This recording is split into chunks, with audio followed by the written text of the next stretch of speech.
to my channel. I hope you've had a nice few weeks since we spoke last. Today is Sunday the 24th of September, I think, and I usually record on the last Tuesday of every month, and I record and upload on the same day, but I have changed my work days, so I'll be working on a Tuesday from now on, so I will have to record a podcast at the end of the month, at the end of the week. So this will be the last one I do on a Tuesday. I'm going to record today and hopefully upload on Tuesday, which would be the 24th, 26th. I was hoping to have the house to myself today. Josh was out biking. Martin was meant to be out at a pottery course, and I had the time to be here on my own because I like to be on my own when I record, and I wanted to be wearing the finished object I had made, and it was all just going to be very nice, me on my own, but it didn't work out like that. Josh is now home and in his room. Martin's out in the shed, and if I don't record now, I won't get a chance to record today, and it's no good recording after work because it's too dark. So I'm sorry about the hair. I've already been food shopping, we've been for a walk, and like I say, I just thought if I don't do it now, I'm not going to do it at all. So I've already written some show notes because I'm trying to be organised, and I have a few things to share with you. I have a finished object in knitting, and I've also got a little bit of sewing, a little bit of life stuff, a book I've read, and just to update you on how I'm getting on with my bullet journal. So a little bit about things I've been up to this month first. So at the beginning of the month I had to take my car to the garage. There were a few advisories from my MOT that I needed doing, so it was a bit of a saga really. So I took it on at my day off, and our garage is a little way away, it's not in our village, so Martin dropped me up there to take the car before he went to work, brought me back home, and I realised I was still holding my car key, and the garage needed to move my car because the car park behind mine, the gentleman who owned that was coming that morning to pick it up, and I was in a bit of a panic because I couldn't get the key to them because they had my car. But I rang my boss, and he very kindly came to my house, picked up my car key, took it to the garage, and all was saved. So I can laugh about it now, but I was so stressed on the day. I hate putting people out. But my car is fixed and everything is all right, and probably my boss will dine out on that story for many years to come. So that was the first thing that happened. And then a nice thing, me and a few work colleagues went to a pottery painting class. We went to a place called Peggy's Pots in Cardiff, and they are in these storage containers. So there's a really nice cafe there, and we had breakfast or brunch, and then we went to this pottery painting. It was really enjoyable. We're going to go again, and it's quite reasonably priced. So you go into the one container where you can choose what item you want to paint, and then you go into the next door one, and that's where the tables are and all the paints, the brushes and things. Now, I like making things, but I'm not very artistic, so I chose a little mould of a sort of little house, a sort of pixie house, where it was already indented, so I just had to sort of colour it in, which was really enjoyable. And some of my friends, very artistic, the things they did were more plain, so they could create something more special than I did, but I still had a very nice time. So I shall put a couple of pictures in as I'm speaking of the different things that we made. Now these are before they've been fired, so we paint them, we leave them there, and we can collect them in about 3 weeks time, where they have then been fired, so the colours get much richer and they have a glossy finish. So I'll show you when it's completely finished, but it's really exciting. Can't wait to see what they look like when they're done. And then when I handed my pot in to the lady to pay, she said that mostly children choose that item to paint. But anyway, that's fine. I'm childish at heart. And yes, that was really good fun. I enjoyed that. Oh, and I've also had my nails done. So as a little treat to myself, I'm going to have my nails done properly every month because I've been trying to do it myself. But as you get older, your eyes aren't so good and it doesn't last as well. So I'm hoping this will last a long time. And I like having my nails done. I think it looks really nice. Keep looking down for my notes because a month doesn't seem that long, but I forget what I've done. And I can't forget at the end of the month, or actually on Friday, it was my daughter's birthday, so that was lovely. And it's also the day after that, it's my sister-in-law Janine's birthday. So happy birthday, ladies, because I know they both watch. And so on the Friday, we went up and picked the boys up from school, and we all went out for a meal in an Italian restaurant near where my daughter lives, which was very nice. And then we stayed overnight and then came back the next day. So that's basically the main events that happened to me in September. Of course, amongst all that, I've also been crafting. I finished my Anouk cardigan from Andi Satterlund, and here it is.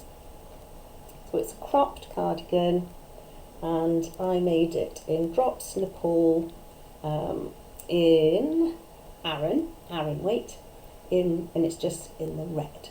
But I decided to rib the button bands and rib the cuffs instead of what she says to do, and you were supposed to use 12 buttons at the front, but I used 5 because I had these in stash and I thought they went really nicely. So I just changed the button band and spread them out a bit. And then there is the story of my Flax Light sweater. Now last time when I was showing you, I think when I was showing you about my bullet journaling, I was saying that I was going to be undoing it and adding it to my crochet granny stripe blanket. So here's a little tale, a little Anita from the past to explain what actually happened with that project.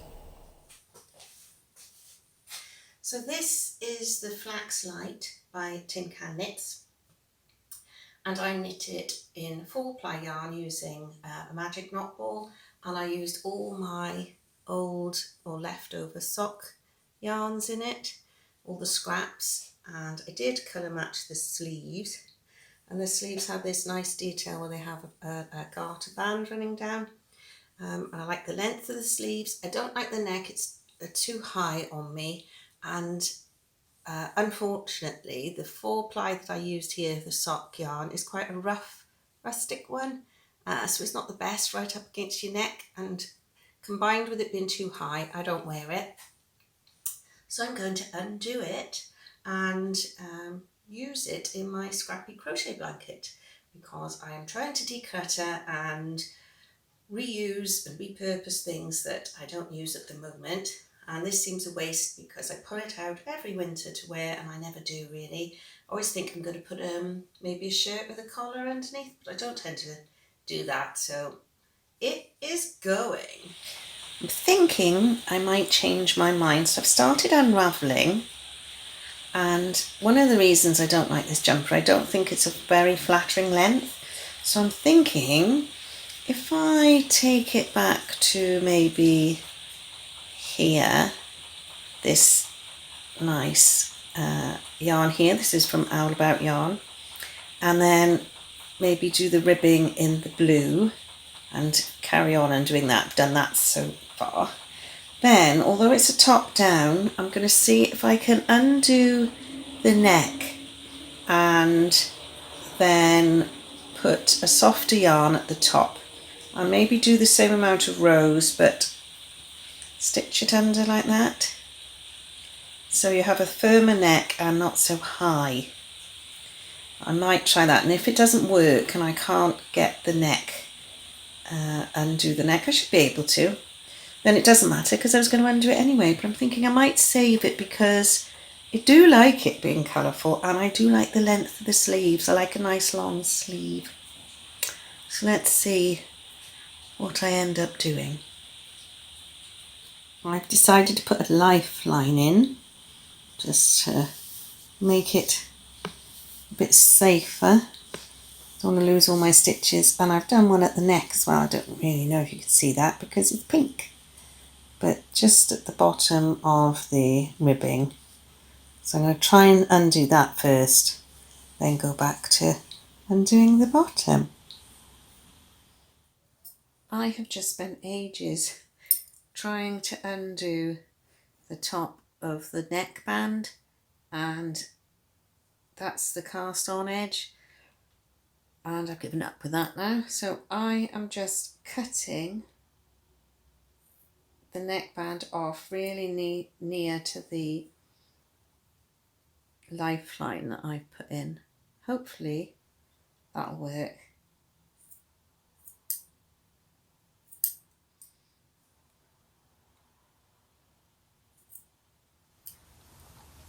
So that's the neckband cut off. I'm just going to leave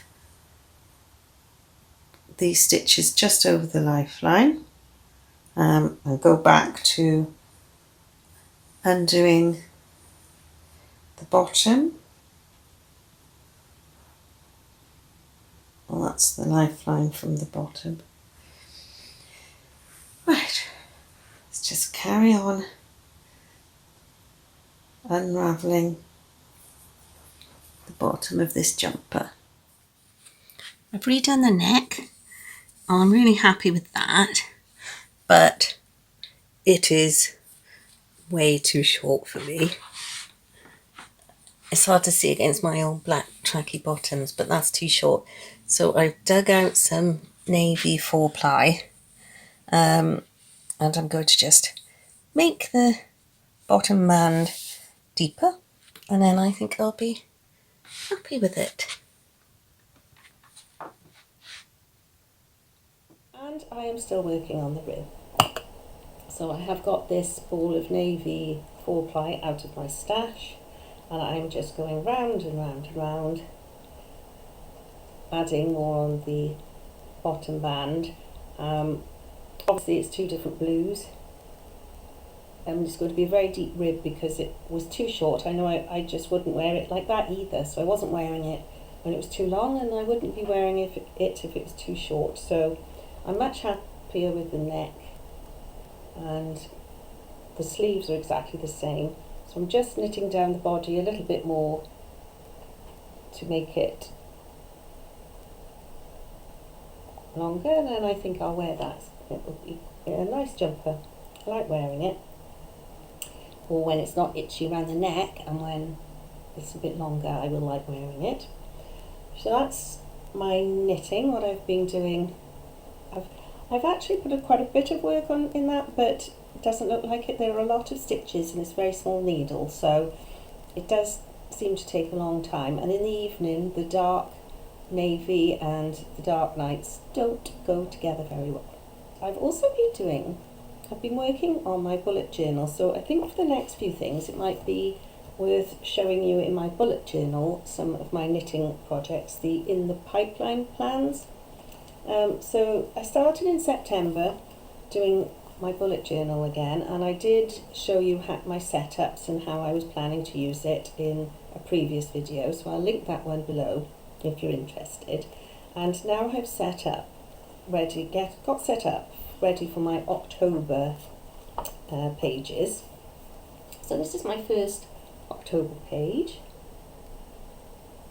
I thought I would I'm not decorating all of them, but I just thought I'd do the first page just to add a bit of colour. And I did find that this kind of calendar worked for me, so a sort of month at a glance setup of 2 pages. That worked really well, and in September's I then had a page where all the dates were just listed down on one page, but I didn't tend to use that as much. I was just putting things in there because I felt I should. But this, where it's all on one page at a glance, I find really works for me. And then I have simplified my spends pages, so the budgeting, just to be like that. So obviously when I fill these in, I'm not going to show you all my expenses, but these are my expenses that I pay every month. I mean, I don't mind you seeing those. I'm going to try to have a no spend, low spend month because September was quite expensive. We needed a new fridge freezer. I've bought myself a new winter coat, and there were some other expenses, so I spent quite a bit of money in this. Well, we're still in September, so October I'm going to try and tone it down a little bit and try not to spend very much on anything that's non-essential if I can. So that layout is a little bit better for me. Last month over here I had sort of little boxes on what was I spending on myself or on the house, but I don't really need to do that. I can see that from when it's just in this list here. I'll be able to see that one. And then I've done a page for craft projects for in October, so that's what I wanted to show you now. So these are the 4 projects that I plan to do in October, or at least to start anyway. So I am going to make some more baby socks, the Kate Atherley pattern. So out it comes again, crumpled and very old and tatty as always, because the lady, Jodie's friend, who I made the baby socks for, she was so pleased with them and she keeps sending me photos of her little baby in them, saying they're the best socks because her baby has cold feet all the time and these are the only socks that stays on. And she's asked Jodie if I could possibly make her some more. So I had to look through stash because I'm trying to use things from my stash rather than buy anything else if I can. In saying that, I have got fabric, but it is for one of these projects. But that was before I decided I wasn't going to spend any more money this month or in October. So this is the yarn I'm going to use. It's Big King Cole Big Value Baby Spot 4-ply. Now I've made some baby socks in this before. It's a lovely big ball of yarn, so I've got lots and lots left. And I've sent her a picture of this, so it's sort of white.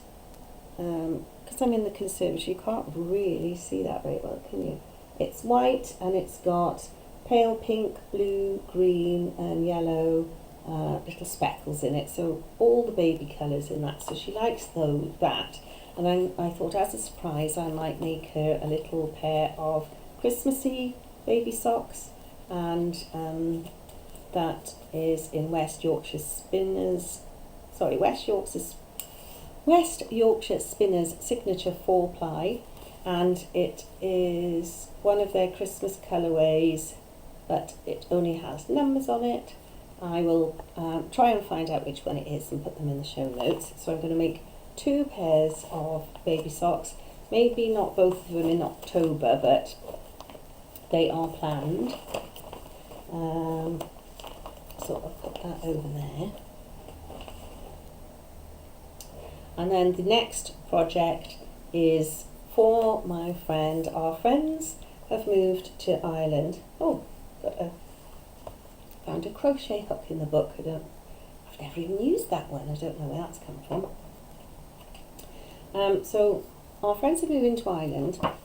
They're over there at the moment waiting for their house sale to go through, and they have several pets. Well, they've got 2 dogs and a tortoise.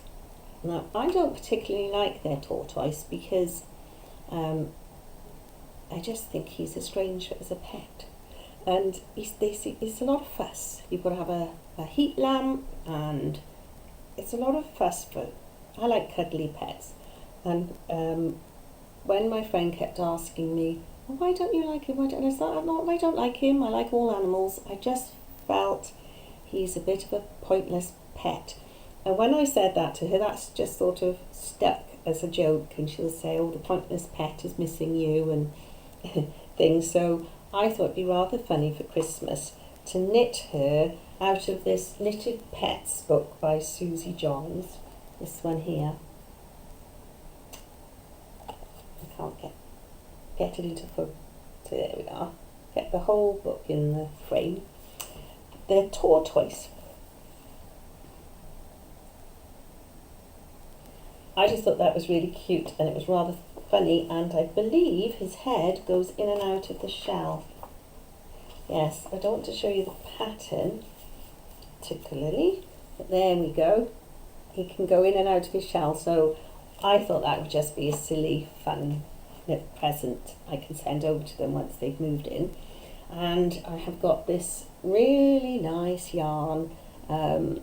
It's chunkier than aran weight, but I think, well, the shell of the tortoise is meant to be worsted, which I think is aran for us, so I thought I would have a go using that. Doesn't matter if it's a bit thicker, or we'll sort that out. And then the body of the tortoise will be this green, can't really tell the right colours, and then the orange could be this yellow instead. So that's a project I plan to do. And then out of stash again, I have this very nice yarn that my sister-in-law sent me. It's still in the, well, I put them in these bags to keep the moths away. And oh no, this is the actual bag it came in. Many months ago, my sister-in-law sent me lots and lots of yarns and different crafty things in a box, all the way from America. So I can open these and show you. Oh no, I'm going to keep it sealed, I think. But here is the yarn. It's Andi Satterlund 100% baby alpaca. So that's going to be lovely and soft. And I have 3 skeins, and they are 50-gram skeins, and the yarn, the pattern that I plan to make is the Sanik shawl by Donna Smith, and it is in the Shetland Wool Week annual for 2016. And it is a lace weight shawl, and you don't use much yarn at all because it is lace weight. You use 4 25-gram balls, and I have 3 50-gram balls, so I should have plenty for that. Put that there, you can see a better picture of it. So hopefully that'll be a nice, soft, light, large shawl to wear in the winter over my new coat.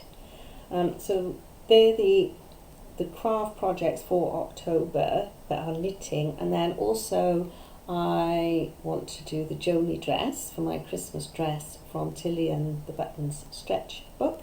And I now have some fabric for that, which is this beautiful green velvet. As I've wanted green velvet, I was looking for a nice stretch one. I have found one. This is absolutely beautiful. It's really quite heavy and lovely and drapey, and I got this from Minerva, and it's the Minerva Core Range Panne Velvet Stretch Knit, and I got 2.3 meters as the pattern suggested, and also the matching thread, because I always like to try and do that. And if you buy fabric from Minerva, you always get the Gutterman's thread, which I think is one of the best. So that's my 4th project that I plan to start in October. So they're all my making plans for October, and then I have also been working very hard on my little stitching project that is from, I'm using an envelope that Harry drew for my birthday one year, where he drew all of the family, his close family, and I have traced it onto a piece of fabric with one of the heat removable pens, so that we're all done apart from baby Jack. So he is over here. I just have to do him, and he's a baby there, but he's 4 now, nearly 5. But when Harry drew this, we still had Charlie the dog down here. So yes, I've just got to put Jack in there, and then I would like to get a nice frame, a double opening frame, so I can put the original envelope in the top picture frame, and then this stitched one underneath. So I'm hoping I can find something like that. I've seen 3 openings, but not two. So I'm hoping I can find something like that. If you know anywhere where I could get one for sort of, I don't know what size that is. It's not really big, but yeah, so I hope, and then I can put that up somewhere.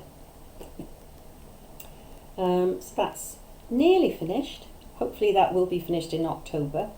Just checking my notes. So I can go back now to my bullet journal, and I need to get my tablet so that I can read you the back of a book. Won't be a minute. So I'll just go through the last few pages of my bullet journal. I was supposed to do this at the end so that if you're not interested you could sort of flip on, but yes, I've sort of blended it all the way through now, sorry. There's only a couple of pages I've done anyway. So after that I have done a Christmas gifts page, and I tried to make them look like little sort of gift tags, and then I will just put what I've told everyone, that I am only getting one present for each person this year because we have far too many things, and then also they have to try and think of something to ask me to get them, and then I've also got to think of other things, and we just have far too many things. So I said you can, within reason, think of a very nice present. It doesn't have to be anything cheap. Whatever you want within reason I will get, but I'm just getting one thing. So Harry has asked for Lego. I know he wants a Lego set, and I know what I'm getting Jack, and so there's it's just a bit nicer to know I'm just going to get one special thing for each person, and then I shall write them in here for them. So I won't be able to show you that one again because certain people watch this podcast and I don't want them to see what they're getting. I mean, some people won't tell me what they want and then they have to have a surprise. So, and then this year Jodi has asked if she can have a Christmas hamper again. Several years ago I've shown you where I would gather together things for a Christmas hamper, give them to Jodi on the 1st of December. Silly things like Christmas toilet roll and kitchen roll, and I don't know, pickled onions, cranberry sauce, a couple of little Christmassy things that they can do through the year, through the festive period. Although I don't know where I'm going to source my kitchen roll and toilet roll, because I always used to get the snowman one from Wilkinson's, and unfortunately that company has now gone under and all the shops have shut. So we're going to have to think of somewhere else to get these things from. But in the last year or two I have stopped doing it because it was getting a bit onerous, but she has asked for one this year, and I thought, well, as I'm only getting everyone one present, I will have the spare mental capacity and time to go off and source all these things, and I know she really enjoys the hamper. She even said she'll have the hamper instead of a present, but I won't do that. I'll get her a present as well. But anyway, that's that page, and I won't be able to show you that page again, most definitely, because I like the things to be in there, the things in there to be a surprise. She always knows there's certain staples, but the others are surprises, and that's the fun of putting it together. And then a little bit out of order, because I didn't write it earlier on, which I should have, are my whips for October, which are here. So these are just things brought forward from September, so I can show you that one.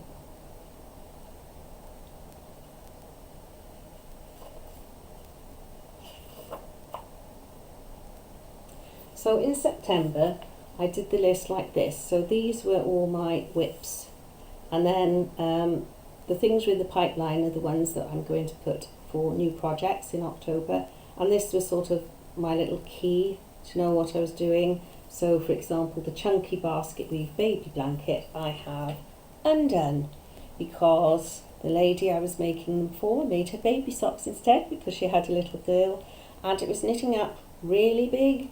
So I thought I'd undo it, and then I could knit a smaller baby blanket, so sort of a pram size, and maybe I've probably got enough to do maybe 3 of those with that yarn. So one of Jodi's other friends is expecting, and she did have a scan, but it was inconclusive whether she was having a boy or a girl. So I thought I shall wait until I know one of her friends or one of my friends, anyone who's having a little boy and wants something handmade, I could make them a nice little fluffy blanket then.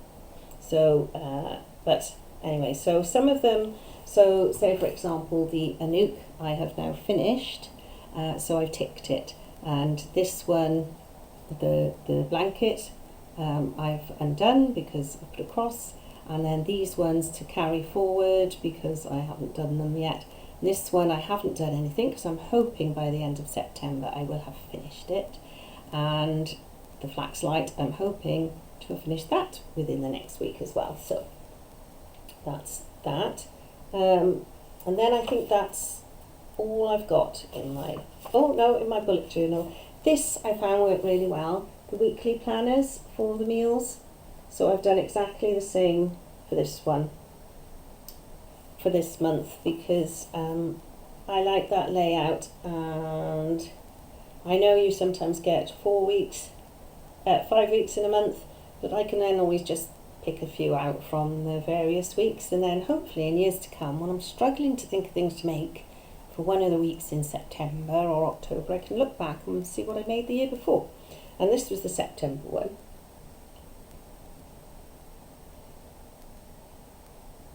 So I did keep it quite up to date. It's not the neatest of books, but I enjoy setting up some of the pages, but I don't want it to be really, really hard work. I just want to be able to keep up with things and have a few lists to keep me on track, because I can be a bit scatty. I'm finding work because I write everything down and it's just work stuff, so you stay focused. But at home there's so many things to distract you, and so many things going on, and different things for different people you've got to remember. If I write it all down, I'm going to be a bit more organised. So they are all my pages done for October, and in September, so it's going to run through from September through to December, is my book reading page, and here it is. Now these two books are on BorrowBox, so I've just finished reading The Distant Hours by Kate Morton, and I really enjoyed that, and I thought I would just read to you the blurb on the back. Let me just call this up, see if I can find it in a moment. The Distant Hours by Kate Morton. Edie Birchall and her mother have never been close, but when a long-lost letter arrives with the return address of Milderhurst Castle, Kent, printed on its envelope, Edie begins to suspect that her mother's emotional distance masks an old secret. Evacuated from London as a 13-year-old girl, Edie's mother is chosen by the mysterious Juniper Blythe and taken to live at Milderhurst Castle with the Blythe family. 50 years later, Edie too is drawn to Milderhurst and the eccentric sisters Blythe. Old ladies now, and the three still live together, the twins nursing Juniper, whose abandonment by her fiancé in 1941 plunged her into madness. Inside the decaying castle, Edie begins to unravel her mother's past, but there are other secrets hidden in the stones of Milderhurst Castle, and Edie is about to learn more than she expected. The truth of what happened in the distant hours has been waiting a long time for someone to find it. Now, I really enjoyed this book. It was quite long, and because I tend to go to bed and read in the evening, I kept falling asleep, but it wasn't the book's fault, because I really enjoyed it, but I do fall asleep if I read in bed. So if I was reading downstairs, I was fine. Then I find I wasn't knitting if I was reading, but I have been practicing knitting and reading, because I can knit and watch telly, so I thought, well, why can't I knit and read a book? So I can do the ribbing, for example, on my Flax Light and read at the same time, although both are a little bit slower. But oh, sorry, that's my phone. So anyway, I've read that one, and now I am reading The Memory Keeper by Jackie Constam. Sorry, I should have turned that off. So I've just started that, but I won't tell you anything about that. I'll wait until I've finished it, and I will tell you what I think. So I think that's everything. I have been using my bullet journal and using my books as I'm supposed to. These are my notes for And this month's notes were all on here. And I think I've done them all. Yes, so a bit short and sweet. And like I say, I was hoping to be here on my own, but no one's come and disturbed me, apart from my phone. So have a lovely month, everyone, and please leave me a comment if you want to ask me anything, or just let me know what you're working on. Always love to hear from you, and I shall see you very soon. Take care. Bye.